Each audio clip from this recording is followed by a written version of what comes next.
Legendary. Raconte une histoire, écrit une légende, c'est Raconte une légende. Le podcast où on parle de la culture, l'art, les passions avec des invités qui ont fait, font et feront dans le futur. C'est toujours temps au cinéma et aujourd'hui on a la chance de recevoir ou re-recevoir Yirji. Déjà, comment tu vas? Ça va et toi? Merci. Personne n'aura l'info, mais il s'est déjà assis ici. C'était même une autre saison. Ouais. Problème technique. Il est de nouveau là. Mais entre-temps, il s'est passé plein de choses, donc on va pouvoir en discuter. Ouais, puis c'était Ça va sympa être, la voilà. première fois. Ça sera... Et puis voilà, je cool, la t'avoue que deuxième, peut-être. ça fait si longtemps que j'ai tout oublié. Donc je vais pouvoir te redemander ça.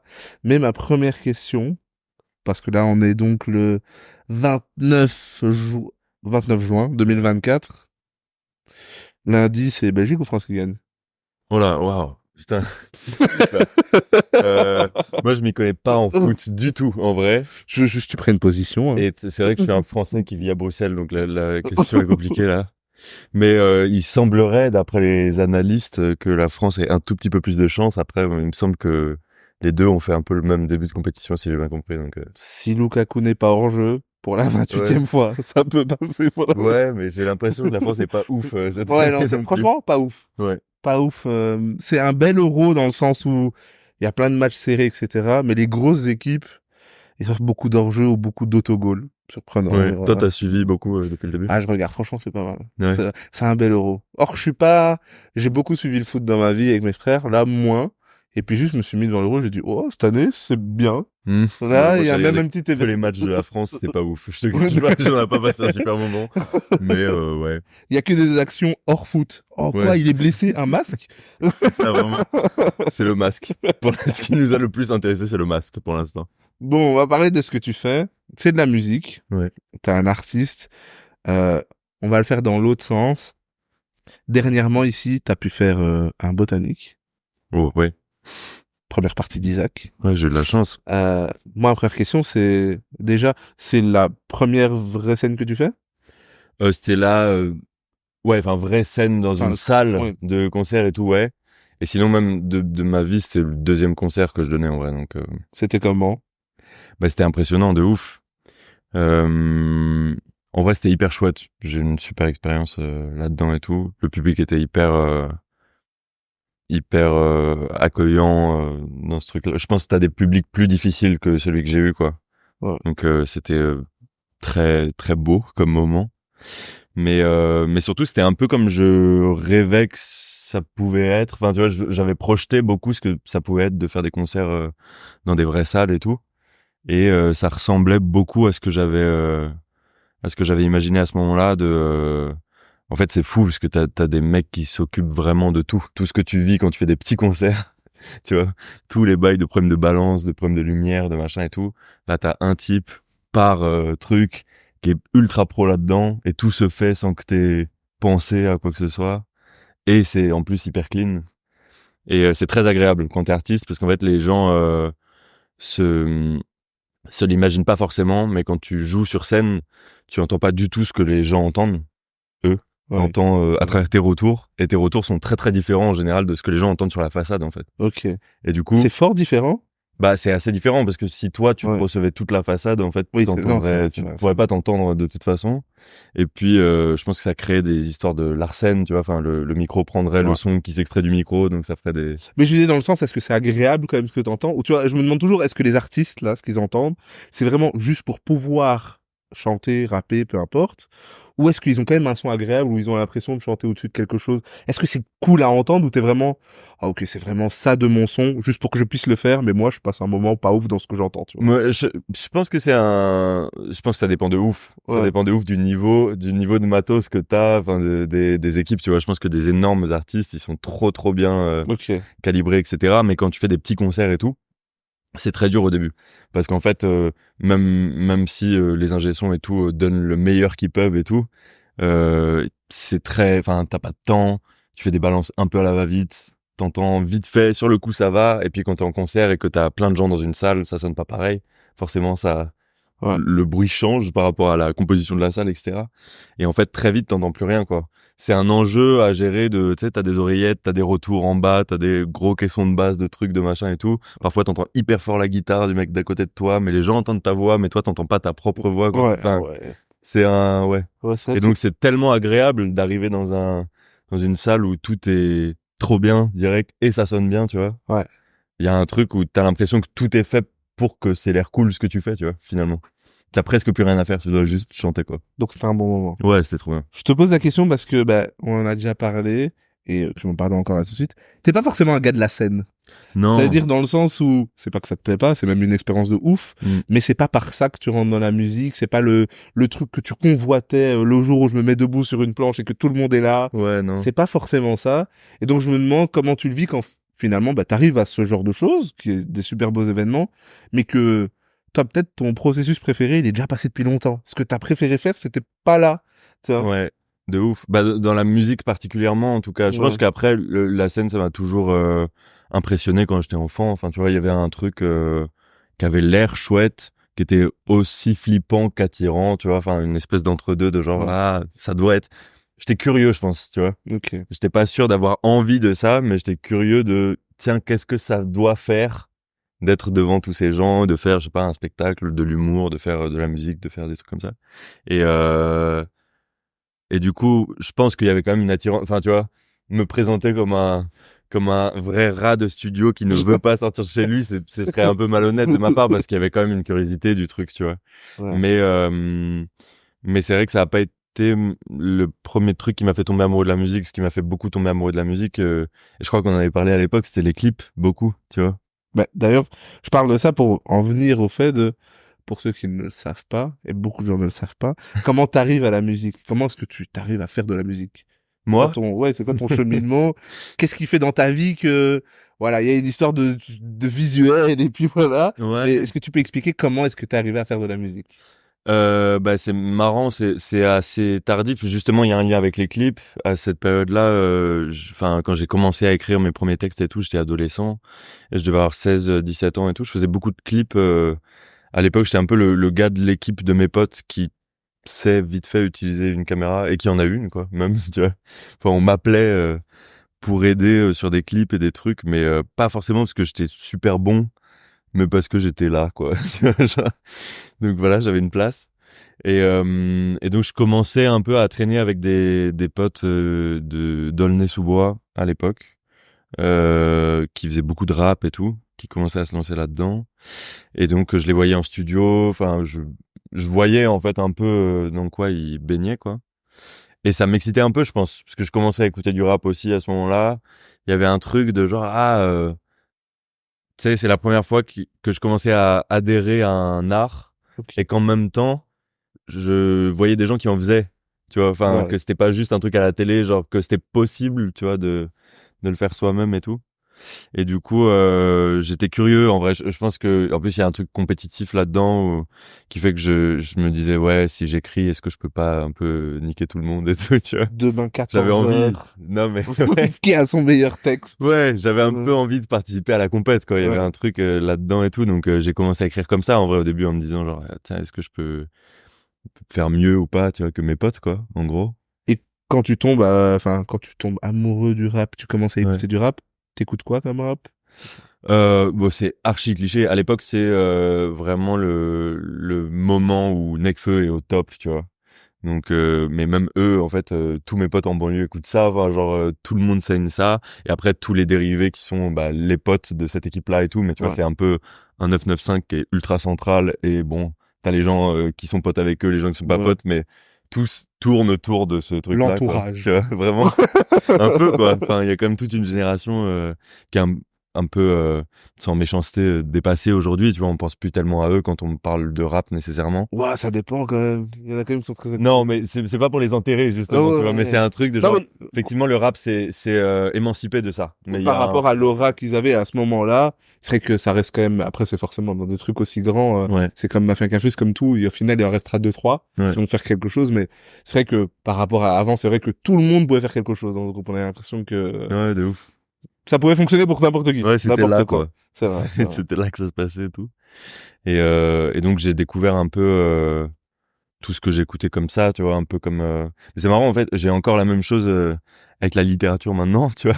Genre quand je lis un bouquin d'un auteur et que d'un coup il commence à me citer d'autres bouquins, d'autres gens, J'ai envie d'aller étape par étape, tu vois, un peu en puzzle, comprendre de qui tel gars parle.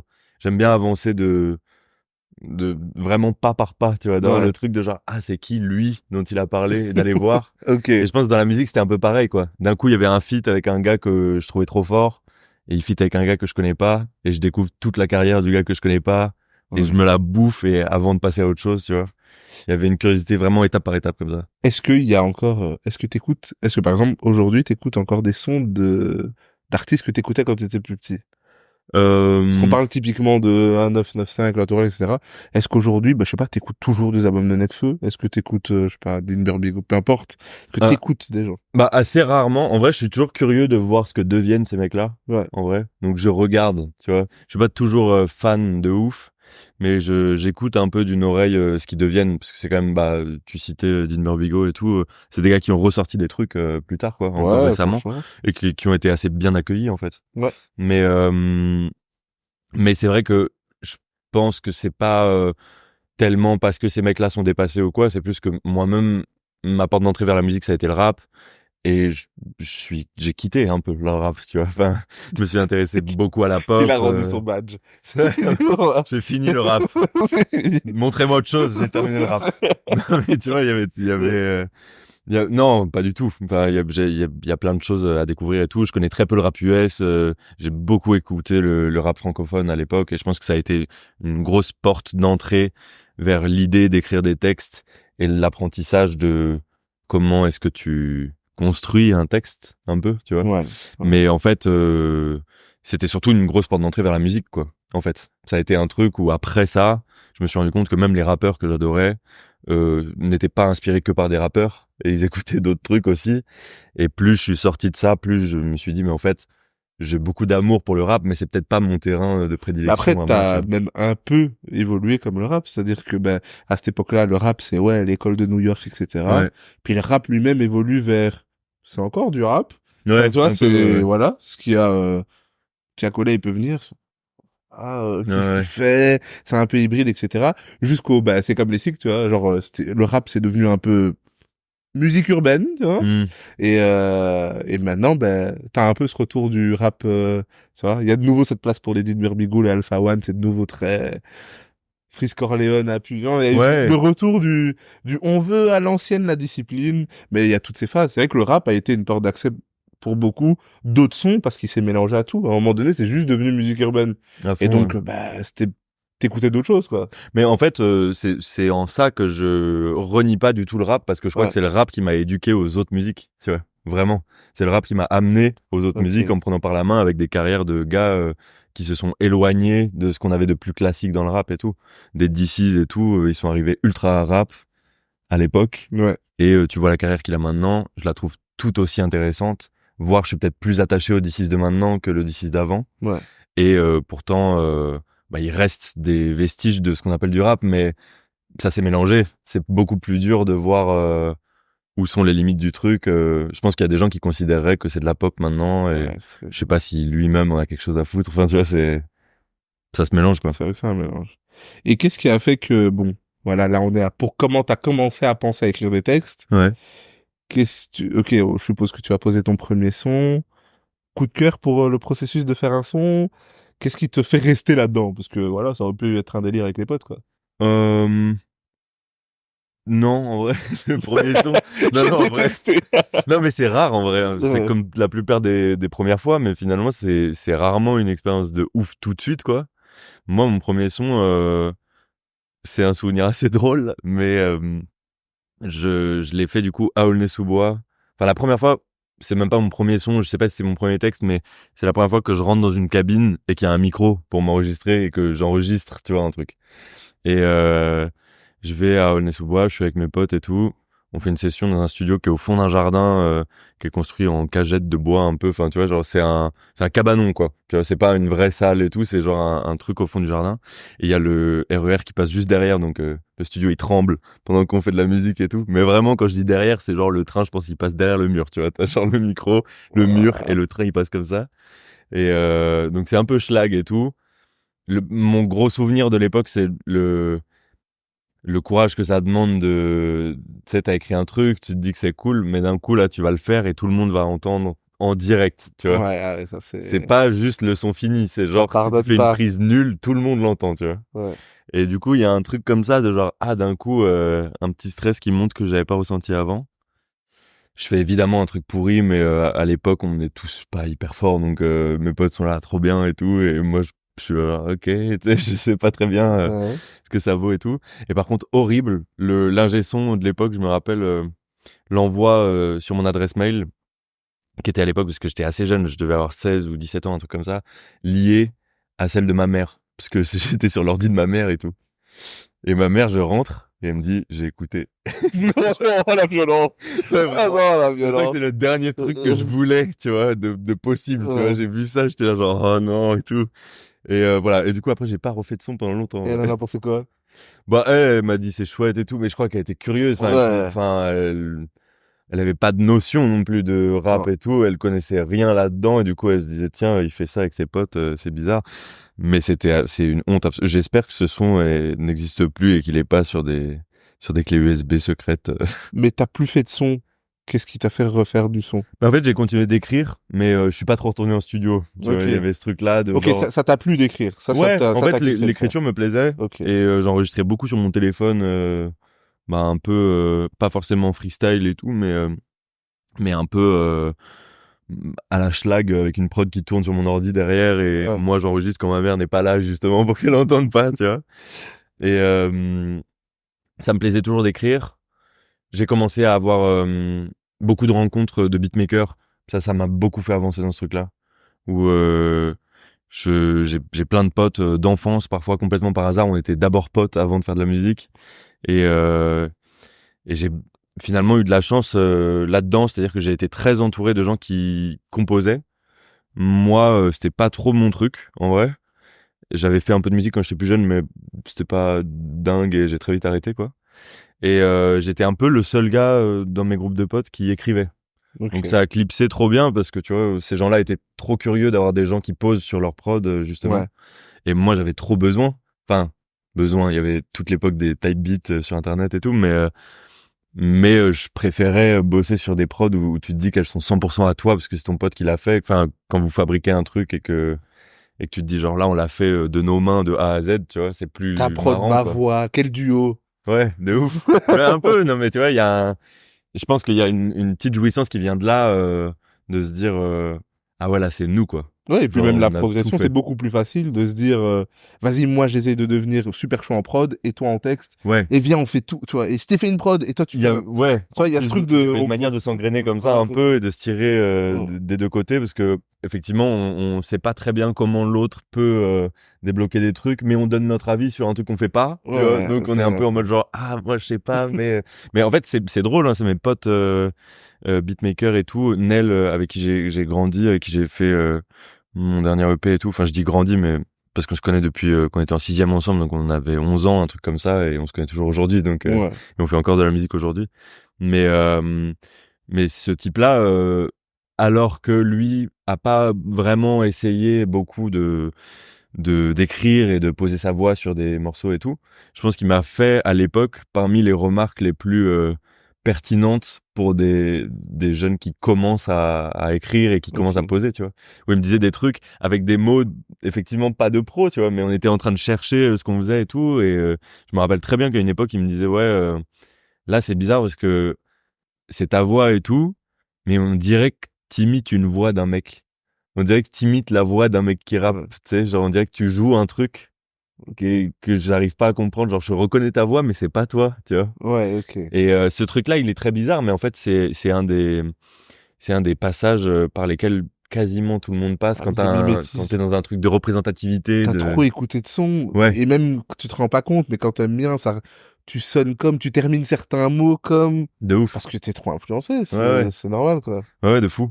Et du coup, c'est vrai que enfin, finalement, c'est un des conseils clés, quoi. Enfin, tu vois, aujourd'hui, en fait, on fait de la musique avec mes potes et avec des gens un peu plus pros autour de moi. Je suis beaucoup plus entouré qu'avant et et on parle plus avec du vocabulaire musical, on va dire. Mais finalement, les trucs les plus précieux qui m'ont le plus débloqué, je pense, au Ouais. tout début et qui auraient pu me faire arrêter, en vrai, ça s'est débloqué un peu entre nerds bolos qui veulent découvrir des trucs, tu vois, où on s'entraide comme ça, on sait pas trop ce qu'on fait et on tâtonne ensemble, quoi. Ok. Mais là, du coup, t'es dans un process où voilà, tu rencontres des gens par la vie, ça peut être les études, etc. Qui sont beatmakers, vous travaillez un peu, enfin, faites du son, juste, Ouais, là. ouais. Et à quel moment ça s'introduit dans ta tête l'idée de, ben, ok, on fait ça un peu comme ça, mais peut-être j'ai envie de faire un truc, tu vois, un peu plus, Un projet, même tout simplement, juste, même sérieusement, plus que juste, viens, t'as fait une nouvelle prod, j'ai fait un nouveau son, j'ai envie de, ouais, faire un son où j'ai une idée, de son, j'ai envie d'y mettre un truc, un vrai son habitué, même que j'ai envie de sortir. ouais. Tu vois, que j'ai envie que ça existe dehors, pas que dans notre groupe ou quoi, tu vois. Mais je pense que j'avais envie dès le début, en vrai. En fait, La cabane et le train ou, non, pas la, ou non. la deuxième Je vague? sais pas. Non, Ouais. la cabane et le train, je sais pas. C'est dur à définir, mais quand même, moi, c'est un truc qui me travaille beaucoup en ce moment et dont je parlais avec ma psy récemment. Mais je me suis rendu compte très récemment que j'avais quasiment jamais rien fait dans ma vie sans me dire que je pouvais être trop fort, tu vois. Sans me dire que j'allais charbon jusqu'à ce que ça devienne vraiment fort. Ok. Et par exemple, tu vois, j'ai fait un sport toute ma vie. Enfin, je suis monté à cheval quand j'étais plus jeune, mais je suis monté à cheval pendant. C'est chelou de dire ça, ça fait bizarre. Mais je suis monté à cheval pendant 13 ans. Tu vois, j'ai fait les championnats de France, etc. J'ai fait J'ai plein de super trucs. chaud. Ça, Bah, ça fait bizarre. Ça fait bizarre d'être chaud. non, non, c'est pas ça, mais c'est vrai que c'est pas un sport qu'on projette sur moi quand on me Ouais. voit comme ça. Personne se dit, tiens, ce mec-là, il est fort sur un cheval, tu vois. Ouais. Mais j'avais trop envie. On se dit ça de personne. Non, c'est vrai. C'est vrai que c'est un truc qu'on se dit de Jamais personne, en vu fait. même une fille super forte en me disant, elle, c'est sûr que C'est elle. vrai que dans la rue, tu peux pas te dire ça, en fait. Il dit de Lui, c'est personne. sûr, il monte Il y trop a bien des à gens qui cheval. peuvent te dire, genre grand et tout, basket. Ouais, Ou bien rugby. Mais tu dis pas. c'est vrai. Bonne, j'avais jamais vu le truc sous cet angle-là, mais c'est vrai. Et du coup, même là-dedans, t'as jamais pensé que tu pouvais arriver. Bah, enfin, tu vois, là-dedans, j'ai le cheval, tu vois, c'était. En fait, ce que je veux dire, c'est que les trucs que j'ai faits, je les ai toujours faits de manière très obsessive, et je le dis pas comme un conseil de vie en mode choisissez un truc et faites-le Ouais. jusqu'au bout, machin et tout. C'est pas ça. C'est juste moi, j'ai jamais trop su faire autrement, et j'avais pas assez de curiosité, je crois, pour essayer des trucs en sachant que j'allais pas pouvoir exceller, tu vois. Il y avait un truc un peu il y a plein d'autres sports que j'aurais aimé faire quand j'étais plus jeune. Mais tu disais que t'allais être nul là-dedans. Bah non, mais où tu sais, genre ça me venait quand j'avais 15-16 ans et tout, et je me disais mais en fait, en vrai, c'est trop tard pour devenir athlète, tu vois, pour faire de la compétition, pour apprendre vraiment. Je vais juste Je faire comprends ça ça. pour m'amuser le mercredi après-midi, mais en fait, j'en ferai jamais un truc important dans ma vie, tu vois. Et tu crois que ça vient de quoi? Pourquoi est-ce Je que sais genre pas du t'es pas tout. capable de genre prendre un... Mais je te dis ça parce que j'ai un peu ce truc aussi dans certains trucs. Ouais. J'ai toujours été bon foot, basket, tennis, je me débrouille, mais assez pour battre des gens. Et Hmm. il y a plein de sports où je me disais c'était pas mal, mais une flemme d'être nul. Tu Ouais. vois? Flemme d'être Ouais, celui qu'on veut. ouais. Flemme, quoi, tu vois? Et je me suis dit, ah putain, il y a que des trucs qui sont basés un peu sur, je sais pas, ma dextérité des mains ou le fait que, où je me dis, là, tu vois, je tenterais, aujourd'hui, pareil, je tenterais pas un nouveau sport, Ouais. peut-être une activité avec le travail, on vous emmène, ok, là, mais je serais en mode, non. Ouais, je comprends. Ben, moi, il y a plein de trucs où je suis sûr que j'aurais adoré, quoi. Je Ouais. suis sûr que si j'avais commencé très jeune et tout, j'aurais pu adorer certains sports que j'ai jamais essayé, tu vois. Mais je sais pas tellement d'où ça vient, ce truc-là. Je pense que c'est un... Enfin, chez moi, j'ai du mal à l'analyser. C'est un peu un pack. Je pense que je suis... euh, bah, j'ai été élevé comme un petit garçon avec tous les défauts qu'il peut y avoir dans une éducation de petit garçon très genré et tout. Enfin, il y avait quand même un truc de gagner, tu vois, de s'imposer un peu par la force et tout. Je Ouais. pense que je suis assez mauvais joueur, j'aime pas perdre, quoi. Ça se voit pas, parce que je suis tellement mauvais joueur que pour moi, ce serait une deuxième défaite, tu vois, que de te montrer que ça m'affecte d'avoir perdu. Mais c'est quand même mauvais joueur, en vrai, tu vois. Les plus mauvais joueurs ont le don de toujours dire, on s'en fout, c'est un perdu. Ouais. C'est des plus grands. Oui, oui, c'est ça. Moi, je mens un peu, hein. Voilà, c'est Je ça. dis, de toute façon, Mais je sais que ça m'affecte, en vrai, tu vois. c'est comme semaine prochaine, je sais que j'ai un bowling. Je suis vraiment Mec, genre, mais je fais vraiment genre, bowling, de toute façon, je sais la vérité, je c'est peux pareil. pas perdre, je veux C'est pas, pareil. je refuse dans mon cœur de perdre. Or que quand je vois ceux à côté de moi vraiment, ils sont là, hé, rigole! J'aimerais bien pouvoir juste prendre comme ça. La vérité, c'est que non. Ouais, mais c'est ça. Et moi, c'est pas forcément, enfin, il y a nécessairement une Ouais, petite blessure d'ego là-dedans, ouais. mais je suis pas convaincu d'être le meilleur, tu vois. Du tout, Oh, jamais. ouais. Mais je suis même assez lucide, je pense, sur ma position en vrai, du fait que je suis loin derrière plein d'autres gens et que j'ai Ouais. beaucoup à apprendre et tout. Mais par contre, ce qui me permet, je pense, de passer des années à être nul en fait, et en me disant plus tard je vais être fort, tu vois. C'est cet espoir de plus tard je vais être fort. Ok, ouais. Si on m'enlève ce truc-là de, y a pas de plus tard, tu vois, tu vas arrêter parce qu'en fait tu vas faire ça quelques années puis tu vas passer à autre chose. Ouais. J'ai plus envie parce qu'en fait j'aime pas être nul quoi. J'aime pas perdre, j'aime pas le moment où je suis nul et je le passe patiemment en me disant ouais mais après il y aura un truc. Attendez juste 10 ans. Ouais, c'est ça, c'est ça. Il y a un peu de ça, quoi. Je sais pas pourquoi, je suis à la fois très impatient, j'ai l'impression, émotionnellement, enfin, tu vois, j'ai trop envie de voir comment ça va être, quand ce sera mieux, tout le temps. Et en même temps, bizarrement très patient parce que ce rêve-là, à chaque fois, est assez solide pour me faire tenir quand même très longtemps sans trop de résultats nécessairement. Ah, il y a le bon et le mauvais de ça, mais c'est trop bien parce que Ouais. penser comme ça aussi permet de se jeter dans quelque chose en se disant, il me faut pas 1 an ni 10 ans, juste je prends le temps, mais je sais que si je m'y consacre, que je m'y agrippe, il y a le moment où ce sera presque une masterclass. Peut-être, on n'est jamais au bout du chemin, hein, mais il y a un moment où je sais que, bon, ça va valoir un truc, quoi. Ouais, complètement. Ben après, moi, en ce moment, je crois que je suis en train d'arriver à un autre moment dans la musique, par exemple, de ouf, où je suis en train de commencer à relativiser beaucoup Ok. et commencer à accepter que, évidemment, j'ai envie d'avoir un sentiment d'accomplissement à un moment. Ça me ferait plaisir, sinon j'aurais l'impression d'être un peu passé à côté d'un truc, d'avoir pas réussi jusqu'au bout, tu vois. Ouais. Mais il y a plus ce truc obsessif d'être le meilleur de tous les meilleurs, tu vois.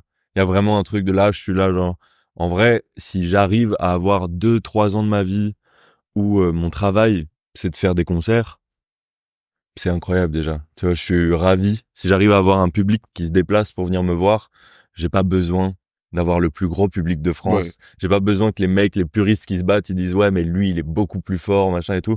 Je m'en fous en vrai, tu Non. vois. Si ça touche des gens, ce que je fais, que j'ai pas eu besoin de me travestir pour essayer de toucher un public qui m'intéressait pas et tout ça. Déjà là, c'est trop bien. C'est déjà bien. Et du coup, ça se calme quoi. Tu vois, c'est vraiment nouveau. J'ai Ouais, ouais, l'impression c'est ça. c'est la première fois que ça me vient ce truc-là. Avant, j'avais un truc très obsessif de je ne Faut être m'arrêterai que le... quand je serai mort ou le Ouais. meilleur, tu vois. Ouais, ouais. Mais il y Mais avait j'ai pas. l'impression que, enfin, il restera toujours cet ego et ce truc-là, mais c'est devenu ok d'accepter de juste faire son chemin. Par exemple, quand tu parles Hmm, de DC, ce qu'il est devenu, hmm, il a juste fait son chemin des artistes comme ça. On en a plein, ça parle parler de Luigi PK à Luigi. C'est juste des gens qui ont dit, plus être le meilleur, juste, je veux être 100% moi. hmm. Je peux créer une économie autour, voire toucher des gens. Pour moi, c'est tout, tu vois. Mais Moi, d'ailleurs, c'est le chemin, quoi. c'est marrant parce que je pense qu'il y a une partie de cet apaisement-là qui est nécessaire finalement pour marquer les gens. C'est un peu paradoxal, tu vois. Mais j'ai l'impression que un DC's, moi je suis très curieux de savoir dans des années, peut-être même pas nous, mais genre la génération de nos enfants, si toi et moi on a des enfants Ouais. ou quoi. Euh, et est-ce qu'ils se rappelleront de lui? Et si oui, pour quelle partie de sa carrière finalement, tu vois? Est-ce que c'est vraiment le début qu'il a fait percer que les gens vont retenir? Ou est-ce que finalement maintenant qu'il fait ce qu'il veut, entre guillemets, c'est pas la partie qui va rester la plus importante pour le plus de gens? Mais j'ai l'impression qu'on est dans une ère où c'est tellement les goûts sont tellement il y a tellement de niches différentes. Hmm. Moi, j'ai l'impression que demain, tu vois, il y a quand même jusqu'ici dans la musique, par exemple le rap, on a toujours un tronc commun. On sait tous Eminem, 50, Ouais. Jay-Z, Dr. Dre, Snoop, ce que tu veux. Il y a quand même. Mais j'ai l'impression que par exemple dans cette génération-là, il y a des gens pour qui, je sais pas, Luigi, ce sera genre, tu connais pas Luigi. Il y a des gens qui disent t'écoutes Luigi, je crois que j'ai entendu 2 sons à lui, Ouais, tu l'as vu sur ouais, TikTok. Tellement il y a de niches ouais. Ouais, de, ouais. il y a beaucoup de gens qui Ouais, c'est écoutent une vrai. personne et pourtant j'ai quasiment l'impression de jamais avoir entendu leur musique. Je suis en Ouais, mode, c'est assez dingue. par Ouais. exemple, je sais pas, j'ai entendu peut-être 2 sons de Luigi PK, j'aime bien, hein. Pourtant je sais que c'est quand même un plus ou moins gros artiste quoi. Hmm. Pourtant je n'entends, tu vois, j'ai l'impression que ce sera comme ça, ce sera en mode, pour moi, est-ce que j'ai appris, je sais pas, où j'ai montré à mes enfants ou les gens avec qui j'étais, ça c'était un truc pour nous. Et moi, je vais être là en mode, putain, j'ai l'impression d'avoir entendu 2 fois ce type, sérieux? Pour toi, Hmm. j'ai l'impression que ça va être comme ça, tu vois. Ouais, c'est vrai qu'il y a des publics qui se croisent plus à même le rap. Ouais. C'est ça qui est marrant, en fait. C'est tellement, il y a plus ce truc de, peut-être on en aura toujours un, tout le monde dira toujours, on sait au moins qu'il y avait Nino en haut de Ouais. quelque chose, Ouais. peut-être Dinos. Mais il y a moins ce truc. J'ai l'impression qu'avant, il y avait vraiment la pyramide. Donc, on pouvait dire, OK, Booba est en haut, deuxième La Fouine, troisième Rof, quatrième. Ouais. On pouvait faire un top 80 Ouais. où on allait discuter peut-être 10 places. Là, j'ai l'impression vraiment que le top, on peut avoir tout différent, quoi. Ouais, c'est vrai. De ouf. Je pense que ça va être un peu comme ça. Ben, je pense que c'est peut-être une des preuves que que la nomenclature rap, elle a presque plus de sens. Enfin, tu vois, que c'est vraiment un truc historique qui te rappelle vaguement d'où ça vient, tu vois. Mais que le grand sac du rap d'aujourd'hui, il veut presque plus rien dire parce qu'effectivement, dedans, t'as des publics qui ne connaissent même pas l'existence d'autres publics, tu vois. Totalement. Donc, il y a un truc comme ça mais je sais pas si c'est grave. Enfin, moi, je sais que... Moi, je trouve ça cool parce que c'est signe, oui, que il y a tellement de trucs dedans dans ce sac maintenant. Mais surtout, pour les artistes, c'est trop bien parce que je suis en train de me dire, c'est aussi le signe que tu peux enfin vraiment faire ce que tu veux. Ouais. C'est possible. Ouais. On a des gens qu'on déteste. Je les entends, je me dis, c'est pas pour moi. Mais ils ont fait ce qu'ils voulaient et ça existe et ça a pris. Il y a plus alors qu'avant, dans cette liste, il y avait la règle. Si tu veux être le meilleur, n'oublie pas qu'il faut faire un peu comme B2. Si tu veux être deuxième, il faut faire comme, je sais pas, Jay-Z. Hein. Maintenant, c'est tellement tout le monde est un peu aligné. Tu peux choisir d'être un gars qui parle de tes émotions, d'être un gars qui veut découper une prod. Juste, il y a tellement de chemins, tu peux faire ce que tu veux. Tu vois. C'est ça que je trouve qui est bien, tu vois. Ouais, de fou. Et, moi, c'est marrant parce que du coup, tu vois, je te parle beaucoup de rap et du fait d'avoir commencé par le rap, etc. En fait, je pense que si j'en parle autant, c'est parce que je suis reconnaissant du fait que le rap m'ait un peu éduqué musicalement, quoi. Qu'il y a un truc où c'est ce qui m'a appris à être curieux, en vrai. Mais très très tôt, quand j'ai senti que il y avait beaucoup d'influence pop dans ce que j'écrivais, qu'il y avait pas forcément de street cred qui est plus obligatoire dans le rap, mais qui moi me questionnait parce que j'ai commencé à faire du rap avec des mecs qui faisaient vraiment de la trappe, tu vois, à Aulnay. Genre, Et c'était ça quand l'école même. du truc. Non mais Aulnay dans le rap, ça, il y a une petite street cred Bah pour ouais. Aulnay dans le rap et tout, tu vois. C'est quel c'est le numéro combien? Je crois que ça fait partie du 9-3, hein, si je me trompe pas. Mais le 9-3 c'est large, t'as plusieurs. On s'en fout, il y a le 9-3. J'ai un doute, je suis en train de me dire est-ce que c'est le 9-3 ou le 9-4, mais pour moi c'est le 9-3. Ça passe aussi 9-4. Et en fait, ouais, enfin, du coup, moi très très vite, je me suis posé cette question-là de est-ce que je fais vraiment du rap, parce que c'était le grand truc du moment de se battre un peu entre puristes sur ça c'est pas du rap, ça c'est du rap, machin et tout. Et très très tôt, j'ai compris, je crois même pour mon bien, que valait mieux que je revendique pas faire du rap, tu vois. Okay. Je savais que j'avais beaucoup appris de ça, qu'il y avait certainement des influences qui se reconnaissaient dans ce que j'écrivais, etc. Parce que forcément, quand tu bouffes que un seul truc, bah ça se voit dans ce que tu recraches, tu vois. Mais en fait, en vrai, très vite, moi j'ai abandonné ce truc de est-ce que je fais du rap ou pas. Okay. Si vous trouvez que ça en est, ouais. Sinon, tant pis, c'est pas grave. Mais du coup, la question est quand même pour les gens qui vont regarder cet échange, sans donner une étiquette genre pop, hein, comment t'identifies ton son? C'est quoi? Ça ressemble à quoi? Moi, j'ai toujours super du mal à le décrire. Je trouve ça vraiment très dur. Ce que je dis souvent en ce moment, parce que c'est assez vague, du coup c'est pratique pour moi, c'est que tu fais une espèce de grand triangle entre pop, rap et rock, tu vois. Ok. Et c'est très large, hein. Ouais. Mais on est quelque part dans le triangle, tu vois. Tu fais un rond avec musique, je suis quelque part. C'est un grand rond. Terre, planète Terre, je suis dedans, genre. Ah, ok. Non, mais oui, ouais. Mais du coup, ouais, on part de ça, voilà, t'as cette passion, t'as envie de le faire, tu te rends compte que t'as potentiellement envie de, sur la durée, te lancer dedans, et que t'as peut-être toujours voulu le faire sérieusement. Comment est-ce que ça commence le chemin de le faire sérieusement? Est-ce que t'as besoin d'une équipe? Comment ça se fait le jour où tu dis, à quel moment tu dis aux gens, ok les gars, on y va, on fait quelque chose? Vraiment. Autre que toi, tu vois. À quel moment ça commence il me faut un studio, il me faut un beatmaker, vraiment, là on commence un truc là. Bah en fait, il y a Nel, dont j'ai un tout petit peu parlé, qui est assez important au début, parce qu'on est quand même au lycée ensemble, et c'est vraiment le premier type avec qui je fabrique de la musique de A à Z. et qu'on fait ça ensemble. Et on se quitte à la fin du lycée, donc quand on a 18 ans. Et enfin 17, 18 quoi. Et c'est le moment où on se lance tous les deux dans des études de 5 ans. Moi, je pars faire une école de cinéma, lui il part faire une école d'ingénieur. Et c'est un peu un déchirement à ce moment-là. Enfin, il y a quand même un tout petit truc vis-à-vis de ce truc de musique, chez moi en tout cas, et je sens que je suis pas seul là-dedans, de ah c'est dommage, on commençait un truc qui avait l'air cool. Ouais. C'était loin d'être bien, tu vois. Heureusement, j'ai pas sorti ces morceaux-là, mais c'était plus un truc cool de ça se sent qu'on aime bien faire ce qu'on fait là, tu vois. Il y a un truc qui nous plaît vraiment. Et bam, on doit partir quoi. Moi je pars à Bruxelles, lui il reste en France. Enfin, on va beaucoup moins se croiser qu'avant. On a des nouvelles études et tout, donc c'est fini. Et sur le coup, on se fait une promesse qui est un peu bizarre. On se dit genre ouais, on fait nos études de 5 ans et dans 5 ans, on se retrouve et on s'enferme genre un mois et on fait du son et on voit, tu vois. Bon, c'est mignon sur le papier. Heureusement, on n'a pas fait ça parce que c'est sûr que ça aurait été nul. Enfin, en vrai, c'est pas en un mois que t'apprends à faire de la musique. Et ça aurait été forcément déceptif, tu vois. Ouais. Mais en fait, ça prouvait quand même un truc, c'est que on était un peu triste de passer à côté de ce truc-là, quoi. On voulait pas tirer un trait complètement dessus et tout. Et, euh, et heureusement, en fait, bien avant la fin de nos études, moi, quand je suis rentré dans mon école, j'ai rencontré d'autres types qui étaient belges et qui composaient beaucoup. Alexis et Basile, j'ai passé beaucoup de temps avec eux. Et je voulais trop, enfin moi mon rêve depuis tout petit c'était que tous mes potes soient potes entre eux et que ça fasse une grande bande de potes, tu vois. Donc Ouais. très vite il y a eu ce truc là de ah putain mais en fait je continue de faire de la musique, il faut pas que Nel arrête lui de son côté parce que c'est trop bien, on peut faire des trucs tous ensemble.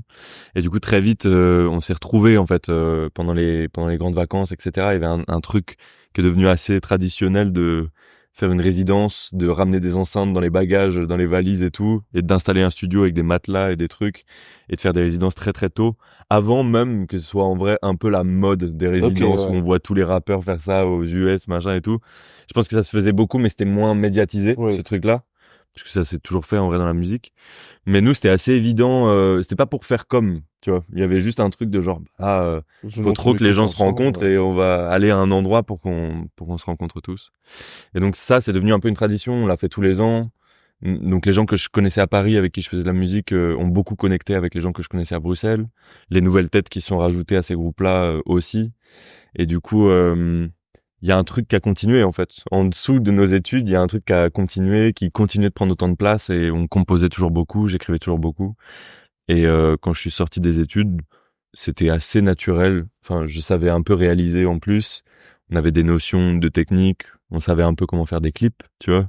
Et on commençait à se dire genre bah là c'est le moment, tu vois. Enfin, Ok. on va faire ça maintenant. Mais je savais depuis très longtemps que je voulais faire quelque chose de pro. J'ai même eu un projet d'album bien avant mon premier EP et tout, qui était nul de ouf, pour lequel on a fait des clips et tout, qui était pour le coup sympa parce qu'on était meilleur en clip qu'en musique, je pense à l'époque. Et et heureusement que c'est pas sorti quoi. Mais tu vois, il y avait déjà très très tôt ce L'intention. truc de il faut qu'on fabrique un Ok. truc quoi. Ok. Et du coup, de ces échanges-là, c'est après les études. Après les études, tu travailles sur ton premier projet directement. C'était Euh, quelque chose qui a été déjà un peu commencé. non, même pas pendant en fait, en vrai. Ok. Pendant les études, je travaille sur mon premier projet. Après, c'est vraiment la fin de mes études. Donc c'est en fait quand j'entre en master, je suis en master écriture. Donc c'est non seulement c'est un master, en plus c'est de l'écriture, donc je suis beaucoup chez moi. J'ai moins de cours, enfin tu vois, je suis pas Ouais. en amphi, etc. Je dois écrire chez moi et de temps en temps j'ai des réunions avec des profs et tout, mais j'ai beaucoup de temps libre en vrai. Et je Ok. commence à me dire ok c'est le moment, en vrai je vais prendre ce temps-là. Et du coup mon premier EP je le fais, mais même je le sors en fait là pendant mon année d'études il me semble. Ok. Je suis en train de réfléchir aux dates. J'ai des doutes de dates, mais enfin c'est sûr que j'étais encore en études à ce moment-là. Je sais pas exactement à quel moment il sort. Je crois qu'il sort en mars 2022. Ouais. Il me semble. Je crois que c'est 2022. Je sais plus si c'est Ouais. mars. Bah je crois que c'est ça. Ouais. Et du coup ça faisait déjà un an que je bossais dessus Ok. et qu'on commençait à faire des clips et qu'on avait, enfin tu vois, il y avait tout un travail qui s'était mis autour et tout. Et on a été un peu lent, je pense, parce que c'était un premier projet sérieux et qu'on essayait de le faire bien et le tout. premier, c'est toujours celui qui prend le plus de Ouais, temps. le deuxième s'est fait beaucoup plus vite. Et pas forcément de manière moins pro, finalement. Et pour le premier, tant qu'on en parle, déjà, ton sentiment, je veux savoir avant de savoir que ça sort, là. Quand vous Ouais. cliquez sur vas-y, vous pouvez tous la voir. Comment tu te sens? Est-ce que c'est un vrai stress? Est-ce que t'es en mode, non, j'ai tellement passé l'aventure pour faire ça, c'était tellement incroyable que chill. Enfin, tu vois, il y a des gens qui arrivent à se dire, s'il y a 2 auditeurs, bon, Non. c'était le chemin. Est-ce que c'est en mode, non, faut qu'on le fasse? Et du coup, deuxième partie de ma question, c'est comment il a vécu? T'étais content de ouf? Qu'est-ce qui s'est passé? Bah, en fait, ouais, non, à ce moment-là, j'ai quand même espoir que ça marche bien. En même temps, j'ai aucune clé de savoir comment bien promouvoir mon projet et tout. Je sens bien qu'il nous manque des clés, quoi. Tu vois, qu'il y a un truc de les pros, là, ils ont plus d'armes que nous. Et je me dis, on joue pas exactement au même jeu qu'eux, je vais peut-être être déçu, tu vois. Ouais. Et du coup, je me dis, je me prépare mentalement de ouf à faire des chiffres pourris quand même. Enfin, je passe des semaines à dire à tout le monde, ouais, mais de toute façon, personne va Calmez-vous, écouter les et tout. Bah, tu sais, gars. il y a un peu de ça, quoi, parce que je suis pas tout seul à avoir bossé dessus. Il y a une petite attente de, bah, on est nombreux à avoir mis un peu d'espoir dedans, donc on attend de voir comment ça va marcher et tout.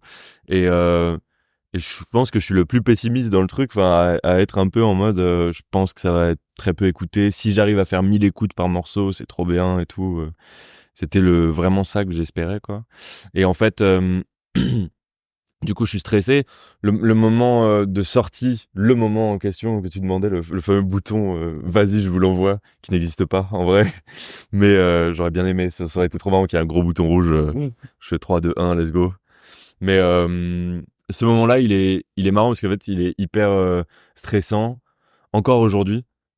Et c'est drôle parce que j'ai l'impression d'oublier sans cesse que à ce moment-là, il se passe rien, en fait, en C'est vrai. fou que tout le monde parce que vraiment, souvent, à minuit, c'est dispo. Ouais. Souvent, à minuit une, il n'y a pas beaucoup de gens dispo, hein. Bah ouais, en fait, Comment en qu'il se vrai. passe rien? Mais de ouf. Et même le premier jour, enfin, je veux dire, en fait, ça prend une petite semaine que les gens Ouais. intègrent qu'il y a un truc qui est sorti, qu'ils aillent tous écouter, etc. Mais tes premiers chiffres, ils sont jamais Ouais. hyper excitants. Mais c'est vrai que toi, tu t'es tellement mis en tête cette date-là et tu attends cette date et tout, que quand ça sort, t'es là, ah ouais, c'est bon. Tu sais, en fait, en général, en vrai, tu écoutes ton son pour vérifier qu'il C'est s'entend bien normalement. dispo, ouais, ok, Et tu fais c'est genre, bon. ouais, ça marche. Bon, Et ouais. c'est tout, genre. Tu vois, il y a On part rien. sur le deuxième. Il se passe rien. Non, mais ouais, vraiment, c'est ça. Et du coup, c'est drôle, quoi, parce que moi, j'ai encore ce petit stress qui monte maintenant, alors que j'oublie intérieur, enfin, je le sais, hein, mais j'oublie que va rien se passer, a priori. Genre, sur le coup, ça va être normal, quoi. C'est un petit moment de solitude, finalement. Et du coup, et l'après? Comment Et est-ce que... l'après, sur le premier EP, nous, on a eu de la chance et j'ai du mal à m'expliquer pourquoi. Je sais pas du tout à quoi ça tient. Les algos de Spotify ont été très chouettes avec nous. Moi, j'ai fait très vite beaucoup plus d'auditeurs qu'espéré, en vrai. Ok. Parce que mes sons ont tourné dans les playlists algorithmiques, etc. Et donc, j'ai été beaucoup plus écouté que prévu. Je sais pas du tout à quoi ça tient, en vrai. Ouais. Est-ce que c'est parce que c'était un On va premier jamais le projet? savoir. L'algo, Ouais. c'est comme Insta. Un jour, on te dit, il faut que tu fasses des et puis, en fait, on sait pas. Ouais, ouais. Non, mais j'avais pas Ouais. espoir que ce soit aussi écouté à ce moment-là parce Ouais. que c'était vraiment le premier truc et tout et je sais pas, enfin sur les premières semaines, j'avais des 3000, 4000 auditeurs par mois et tout. Et pour un artiste qui démarre là, c'est hyper dur en fait de faire ces chiffres-là. Mais je m'en rendais pas compte à ce moment-là. Je me rendais pas compte qu'il y avait plein de gens qui avaient 200, 300 auditeurs par mois et qui étaient en Ouais. galère pour passer juste une petite barre. étape de plus quoi. Et du coup, j'étais content. Je m'attendais pas à autant et tout. J'étais plutôt joyeux de comment c'était accueilli et tout. Mais je crois que j'ai mis très longtemps à comprendre que j'avais eu du bol en fait. Ouais. Tu sais, au début, j'étais là genre ah ouais, c'est plus facile que prévu en fait. En général, il faut le Spotify, tu vois. deuxième pour comprendre que le Ouais, premier, c'est c'est ça. du vol. Ouais, c'est ça. Et du coup, j'ai mis du temps. Il a fallu que je sorte d'autres morceaux et tout, des singles et tout, pour me dire ah ouais, mais en fait c'est pas tout le temps comme ça du tout. Ouais. Et là, d'un coup, j'ai capté à quel point est-ce que il y avait eu du monde à un moment en fait. Ok. Et du coup, bah, content alors du coup des retours de ça. Ivy, ici on vient dans cette année 2024, t'as sorti un deuxième projet, Ouais. Rouge. Mais du coup c'est quasiment, enfin c'est 2 ans après. C'est, je crois que c'est. Oh. Et bah du coup peut-être que le premier est sorti en 2023. Moi, je crois que c'est un Un an an quasiment après. pile après. Ouais. Ouais. Il y a eu un La an date, entre les deux. je sais plus, ouais, Et mais moi, c'est fou que moi, je me rappelle pas parce que c'est mes trucs, mais ouais. T'es vraiment Irgino. C'est moi, je vous le jure. Ok, et bah du coup, un an après, tu t'es directement mis sur deuxième, en fait, ou tout doucement, ou en fait pas du tout. T'as coupé, et puis le deuxième, tu l'as fait en très peu de temps. Comment ça s'est passé? Bah, assez vite quand même. Je me suis pas directement mis sur le deuxième. En fait, Ouais, je crois que j'y ai pensé pendant les vacances d'été. Et à un moment, je me suis dit bon, j'aimerais bien refaire un EP. Ça, c'était dans ma tête depuis longtemps. Enfin, je savais que j'allais en faire un, que c'était dans les plans. Et je me dis, j'aimerais bien faire un EP avec Nel, qui entre-temps est parti vivre au Japon, qui va rentrer en France, qui a très envie d'y retourner, qui a déjà passé un an là-bas, qui veut repartir là-bas.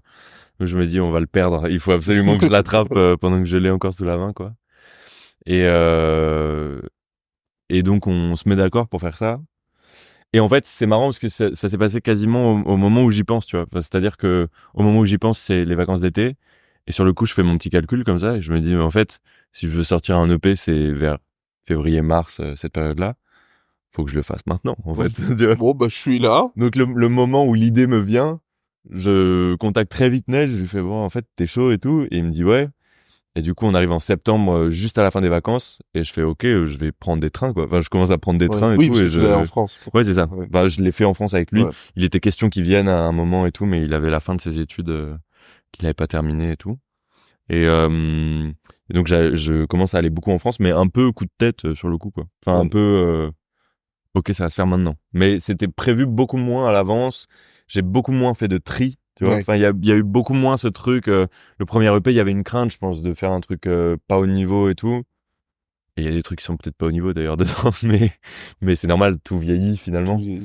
Mais il y avait plus de crainte et donc il y avait un truc de faire beaucoup de morceaux, faire beaucoup de tri, être pas sûr, passer très longtemps à faire j'ai des carnets entiers où toutes les pages c'est rempli juste de tracklists différentes avec des ordres différents et des titres différents en me Ouais. disant genre ah si c'est dans cet ordre-là et je réécoute et je fais ah non ça marche pas si c'est dans cet ordre-là tu sais genre mais un peu obsessionnel Ouais. fou quoi enfin tu vois j'ai pas du tout mis autant de Là, c'est un peu plus organique, on va dire. ouais bah mais parce que ça s'est fait beaucoup plus évidemment beaucoup plus simplement c'est pas qu'on s'en est foutu ensuite hein, c'est juste que Ouais, ça a juste il y avait démarré. pas besoin de se stresser autant quoi tu vois Et ça a été fait en combien de temps, du coup? T'es là en septembre, et ça se fait en combien de temps? bah septembre ça sort en mars donc ouais quasiment 6 Ouais. ouais 6 en fait on finit quand même l'EP avant Ouais. la sortie évidemment parce qu'après il y a toute une partie promotion un truc où on commence à contacter les médias on commence à faire des images et tout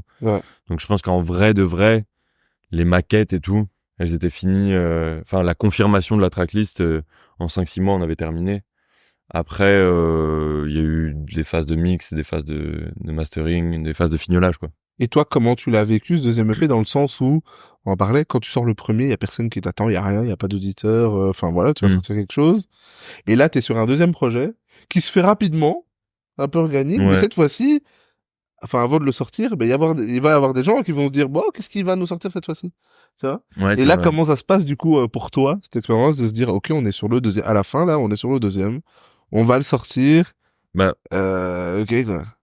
au début, en fait, j'y pense beaucoup, voire un peu trop, parce Ok. que quand on est en train de composer les morceaux et tout, j'ai le sentiment qu'on est en train de faire un truc qui est radicalement différent du premier. Et du coup, je me dis, merde, les gens qui ont bien aimé le premier, est-ce qu'ils vont me suivre là-dessus?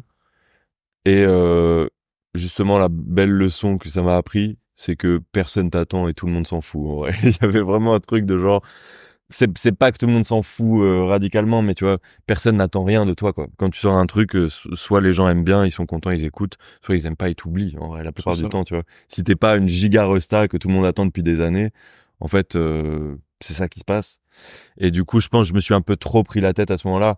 Il y a aussi une leçon qui va avec ça, qui était que j'ai l'impression que les artistes dans la musique particulièrement ont souvent vachement l'impression qu'ils ont changé radicalement, tu sais, entre deux projets. Ouais. Enfin, ils ont ce sentiment-là, mais Nouveau parce moi. que ouais, c'est ça. Moi, Parce que eux abordent le truc différemment, que eux, ils ont l'impression qu'ils sont dans une nouvelle phase de vie et tout. Après, ils ont pas la même timeline. C'est-à-dire que toi, quand tu sors ton premier projet, tu l'as écouté 1 milliard de fois, tu l'as vécu pendant... Bien sûr. C'est-à-dire que Ouais. quand ça sort, toi, t'es déjà écarté de ça. Ouais, ouais. Et ça veut dire que quand t'es au deuxième, vraiment, quand tu commences ton deuxième, t'es encore beaucoup plus loin, quoi. Ouais.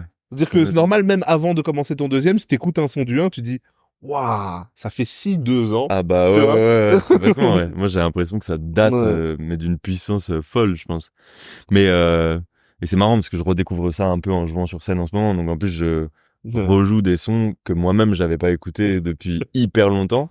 Et c'est un peu cool, en vrai. Il y Ouais. a un truc de redécouvrir tes Ça morceaux, revit, ouais. de les réadapter pour la scène, donc de revoir des trucs que t'aimais pas forcément dedans. Et de te dire, en fait, ah, c'est pas si nul, quoi. Enfin, tu peux reprendre du plaisir à jouer avec des morceaux qui te paraissaient ultra vieux, en fait. Ouais. Bref. Petite parenthèse là-dedans. Mais, Oui, ton appréhension du deuxième et surtout comment ça s'est passé au final. mais ouais, bah, ça s'est bien passé, en vrai. Ça a été un step, beaucoup plus du point de vue professionnel que du point de vue public. En fait, c'est le moment où j'ai commencé à réaliser que mon travail, c'était plus tellement d'aller choper plein de public, là, tout de suite. C'était de réussir à faire un truc qui parle aux gens avec qui j'allais bosser après, tu vois. Et ce qui veut pas dire que je m'en fous de tout et que j'ai fait un truc ultra précis pour les pros et machin. C'était pas ça, mais c'était juste que je me suis un peu allégé avec la question de est-ce que va y avoir beaucoup de gens qui continuent de me suivre Ouais. ou pas. Je me suis dit, bon, on verra, mais déjà si ça parle aux gens dont moi j'apprécie le travail et tout, ça va m'aider en fait un peu. Ok. Et factuellement, c'est un peu ce qui s'est passé. Il y a pas des chiffres aussi dingues que le premier. Il y a des chiffres très corrects en vrai. Et c'est les chiffres, ils avancent tout le long de l'année. Donc à la fin, Oui. on verra où ça va et tout. Mais je l'ai pas mal pris du tout. En fait, ça a Ok. pas été vécu comme un échec du tout. Il y a des sons qui tournent bien et qui ont bien marché là-dedans. Et et même pour ceux qui marchent moins, en fait, il y en a qui marchent moins sur les plateformes, la version studio de ces morceaux-là, et qui marchent trop bien en concert, Ok. qu'on me demande de faire et dont on me parle, qui sont ceux dont on me parle le plus, alors que ça fait partie des moins écoutés sur les plateformes. C'est assez agréable de pouvoir sentir qu'en fait tout ça est assez relatif, que les chiffres que t'as sur les plateformes ne disent pas forcément grand-chose de la qualité intrinsèque de tes morceaux. Ok. Et ça m'a beaucoup apaisé, quoi, en vrai. Ça a été un nouveau step de vie de ok, là on commence à discuter un peu plus avec des gens dont c'est vraiment le métier, avec des gens qui bossent avec des labels ou qui sont dans des labels, et ça change de perspective, tu vois. Il y avait plus ce truc de on avance dans le noir en donnant toute l'énergie qu'on a, mais on sait pas où on va, mais on y va, tu vois. Il y avait plus un truc Ça fait de évoluer le truc. là c'est bon, tiens, ça commence à ressembler à un vrai truc, tu Ouais, vois. On sait ok. pas encore quoi, mais Ça avance vers ça. ouais. Ok. Ben, en parlant d'avancer vers ça, c'est quoi pour toi maintenant? Voilà, ça fait quelques mois ton EP est sorti, t'as pu faire un concert, etc. Mm. C'est quoi la suite pour toi? C'est quoi maintenant où t'en es? Est-ce que tu te dis bon bah c'est le troisième? Est-ce que tu te dis Non, je pense pas. non, là t'es en mode ok non il faut que ma musique vive, je veux faire des scènes, je veux travailler d'autres choses, d'autres aspects de ma carrière personnelle, enfin tu vois, Ouais. de l'artiste que je veux être. Enfin, qu'est-ce que tu... Il y a un peu de ça, en vrai. Le truc de ma musique doit vivre et tout, il y a un peu de ça. Je compose encore beaucoup, on fait beaucoup de sessions de création pure et dure. Même si maintenant j'ai aussi beaucoup de sessions de répétition puisque on joue un peu sur scène et on essaie de se roder là-dedans et tout. La vie de rockstar. Oui. Non mais c'est trop chouette en vrai, c'est un nouveau Ouais. travail que je suis en train de découvrir complètement et ça me fait très plaisir bizarrement d'avoir l'impression d'avoir un travail, tu vois, enfin vraiment de les Ouais. répètes pour de la scène, c'est ça quoi, en C'est du vrai. travail, ouais. Tu vas C'est au studio, l'organisation. tu répètes Ouais. et surtout bah tu vas au studio, donc t'as des horaires. Il y a un moment tu vas devoir sortir parce qu'ils Ouais. vont fermer. Et du coup, il y a un truc de genre quand tu sors de ça, tu vas pas chanter dans la rue pour répéter, enfin tu vois C'est genre une bonne c'est journée de fini, tu boulot, rentres chez fini, ouais. toi, tu vas faire autre chose et t'as pas le stress que beaucoup de gens qui bossent en indé ont, tu vois, de se dire est-ce que j'ai fait assez aujourd'hui ou pas, tu vois. C'est vrai. Donc moi ça m'a fait kiffer en vrai de d'avoir ces nouveaux aspects de vie qui arrivent de genre bah là c'est un vrai taf et t'as fait ta journée de taf et tu rentres chez toi et tout. Donc il y a ça en vrai, la scène c'est trop bien et j'ai encore beaucoup à apprendre, je le vois. J'ai de la chance c'est pas un supplice pour moi, tu vois. T'as C'est vu. pas horrible, ça aurait pu être bien pire que ça. Je suis pas particulièrement stressé et tout. Mais je sens que j'ai encore beaucoup à apprendre. Je suis assez exigeant sur moi-même. Tu sais, je sors, je suis toujours là, genre, ouais, mais ça s'est pas bien passé, là. Tu vois, Ouais. Ah, ouais. moi, je retiens que le truc de, qui s'est mal passé et tout, même quand tout le monde me dit que c'est cool, et du coup, faut que je travaille là-dessus, le côté mauvais perdant encore une fois. Ouais. Mais donc il y a cette partie-là, il y a la partie compo effectivement où on continue de composer et tout. Les morceaux qu'on fait sont en train de changer de couleur énormément. Mais encore une fois, c'est ce que je disais tout à l'heure, tu vois, t'as toujours l'impression que tu changes de ouf. J'ai pas envie de jouer sauf si tu fais du reggaeton maintenant, tu n'as pas changé. Mais c'est ça. J'ai pas envie de jouer les rappeurs qui suppriment tout de leur compte Insta et qui sont en mode genre, tu sais, avec une date sur la photo de profil et tout, ça va, c'est bon. Ouais. Mais je sens qu'on est en train d'assumer complètement qu'on va vers de la pop pure et dure, qu'il y a très peu de traces de rap dans ce qui reste là-dedans. Et du coup, on travaille des morceaux de manière très différente d'avant, en vrai. On pense beaucoup plus structure, on pense beaucoup moins punchline. Moi, quand j'écris, je pense beaucoup moins punchline, je pense beaucoup plus refrain. On analyse nos morceaux de manière très différente. Et on travaille de plus en plus avec des gens extérieurs avec qui on bossait pas avant, de plus en plus en acoustique quand on peut aussi. Donc c'est en train de changer beaucoup. En vrai, en tout cas, les méthodes de travail. Je sais pas si les morceaux ressembleront à la fin, mais de l'intérieur, la vie change autour de ça. Et donc, j'ai très envie qu'on prenne le temps de trouver cette couleur-là avant de faire un projet. Ouais, ok. Je suis même pas sûr d'avoir envie de faire un jour un 3e EP. Ça veut pas dire arrêter la musique, mais peut-être que l'étape suivante ce serait un album, et peut-être que si c'est dans 3 ans, c'est dans 3 ans. Ouais, tu vois. Mais il y aura certainement des singles puisqu'il va falloir qu'on montre ce qu'on est en train de fabriquer et tout. Mais je sais pas, le rythme s'est ralenti, ça va avec tout ce que je t'ai dit, je pense. Ouais. Ce truc de genre de bon bah j'irai jusqu'où je peux aller et on verra. Je crois que je me suis apaisé avec ce truc. En fait, plus ça commence à marcher un peu, plus on me donne des gages de ton travail paye, plus finalement je ressens plus le besoin d'écraser tout le monde, tu vois, et de me tuer à la tâche. Et du coup, c'est plus agréable en vrai. Donc je suis pas dans de la un musique, marathon là. quoi. Ouais. Sur un marathon. Ouais, c'est ça. Faut qu'on tienne le temps qu'il faudra. J'ai 2 dernières questions pour toi. D'accord. La première, c'est pourquoi tu t'appelles Irgi?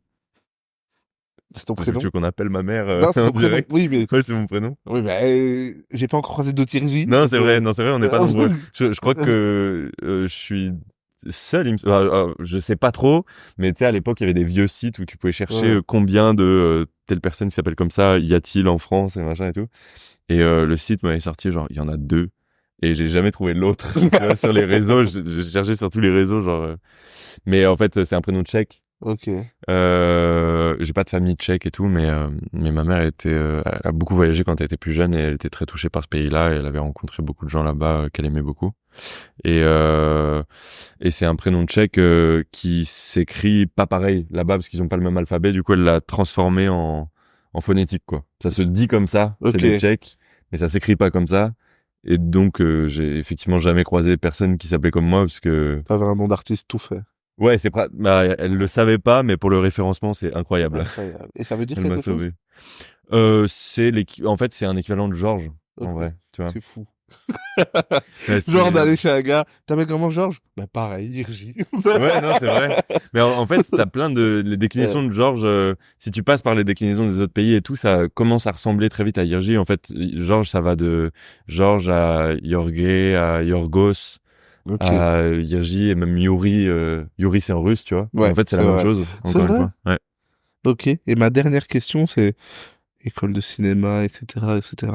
C'est quoi le dernier film qui t'a dragué? Tu t'es dit, oh, pas mal.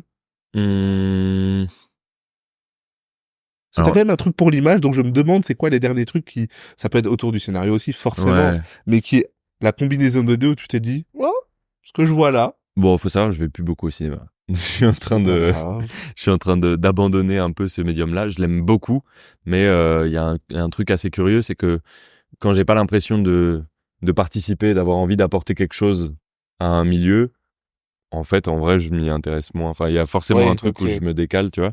Mais un des films qui m'a marqué récemment, c'était The Big Short. Je sais pas si tu l'as vu. Oui. Sur la crise des subprimes en 2008. Et c'est un film d'Adam McKay et tout. Et je savais pas que c'était lui au moment où je l'ai vu, mais c'est un type qui avait fait un autre film qui m'avait beaucoup marqué à l'époque, c'était Vice, que j'avais vu au cinéma et tout. Et c'était hyper chouette, qui parle aussi de de politique américaine, etc. Ok. Et c'est aussi lui, il me semble, si je dis pas de bêtises, qui a fait Don't Look Up et tout. Oui. Donc il a cette tendance quand même à faire des films sur des grands sujets de société qui partent en catastrophe ouais. et tout. Et The Big Short, ça m'a vachement marqué. Il y avait un truc. En fait, j'aime beaucoup la réal de ce type-là. Je trouve qu'il Ok. est réalisé un peu comme un monteur un peu. Je trouve en vrai. Ok. Comme un C'est des films monteur. qui sont bourrés de montage, tu vois, Ouais. qui sont bourrés d'effets de montage et qui sont jouissifs parce qu'ils sont ultra tendus et ils me perdent jamais et tout. Et il a réussi quand même à faire un film quasiment de 2 heures, il me semble, qui me parle de la crise des subprimes à laquelle je comprends rien. Enfin, en vrai, j'avais rien compris à ça Ouais. avant. Et malgré ça, je tiens. Et en fait, je comprends quand même finalement. Et ouais, ça m'a beaucoup marqué. Pas mal. J'aime bien. Ma petite Voilà. Coco. Fantôme, je l'ai pas vu. Je me souviens Ouais, même pas trop. c'est pas trop un film sur les émotions, Ouais, quoi. c'est ça. C'est vrai que... Il abandonne le cinéma, voilà. Mais Toi, en plus, ouais. qui est français, parisien. Les Bah, cinémas ferment partout. ouais, puis Ils sont en train de fermer parce que tu les as abandonnés. Les cinémas historiques, UGC, tout ça. Bravo, bravo. Ouais, c'est vrai. C'est un beau message. Mais non, mais il y a un côté politique dans ce film-là. Je pense que s'il m'a touché, c'était aussi pour l'aspect politique et tout. C'est que et c'est beaucoup ce que raconte Adam McKay dans ses films et tout, mais c'est en fait, ça parle de types pendant la crise des subprimes qui ont parié sur le fait que l'économie américaine allait s'effondrer Ouais. et qui, eux, donc, pendant que tout le monde est en train de perdre son travail, sa maison, Ils sont etc., blindés. se font des couilles en or, en fait. Et c'est ultra cynique, mais en même temps, c'est comme ça que l'économie marche aussi. Ouais. Et c'est en ça que ça m'a marqué, je crois. Ouais. C'est qu'il y avait une violence hyper vénère où en fait t'es dans des bureaux avec des mecs qui ont pas tous l'air ultra antipathiques, tu vois. Il y en a qui finissent par être amusants, tu les aimes bien et tout, mais en fait c'est des ordures, quoi. Ouais. Ces mecs-là sont en train de se refaire sur le dos de tout le monde. Et politiquement, ça me touche. Je pense que c'est vrai que c'est pas trop un film sur les émotions et tout. D'habitude, j'aime bien les grands trucs sur l'amour et tout. Ouais. Mais politiquement, il y a quelque chose de fascinant là-dedans. Et je pense qu'on est dans un grand moment politique en France et tout. Donc, je suis traversé par ça en ce moment, je pense. Ok. Oh, c'est beau. Termine sur la politique. Ça ressemble pas. Non. Alors, celui qui a entendu le début de l'échange et qui termine par le mot politique, va dire, waouh, ils en ont fait du chemin dans cette Bon, on conversation. n'a pas dit grand-chose sur la politique aujourd'hui, mais Non, mais je vois pour l'écart entre les premières phrases. ouais, le foot, c'est vrai. On a commencé sur le foot, il me semble. Mais écoute, C'est vrai. franchement, je te souhaite plein de succès, plein de belles choses et Merci. j'espère entendre ton son partout. Des millions et des millions de streams. Les gars, l'échange il est disponible sur toutes les plateformes. Comme je dis toujours, n'hésitez pas à écouter ce que l'artiste fait. Donc là, vous découvrez qui il est, mais allez écouter tout ce qu'il a fait. Et là, du contenu. Et Ouais, des il y en a un visuels. peu, ouais. Et donc voilà, donc merci pour ton temps, merci pour cet échange, c'est Ben, merci à incroyable. toi. Reviens pour le premier album, le 3e EP, Ok. reviens pour tout, pour toutes les occasions. Je peux revenir Même régulièrement. un film qui te marque, qui est après 2010, n'hésite pas à revenir. Non. Ouais, si tu veux qu'on refasse une conversation d'1 heure, tu peux supprimer les rushs et Ah non, mais on se refait ça une fois. Avec plaisir, trop Ouais. bien. Ça m'a fait très plaisir de parler cette fois-ci encore. Prenez soin de vous, prends soin de toi, merci. Merci à toi. Allez. Legendary.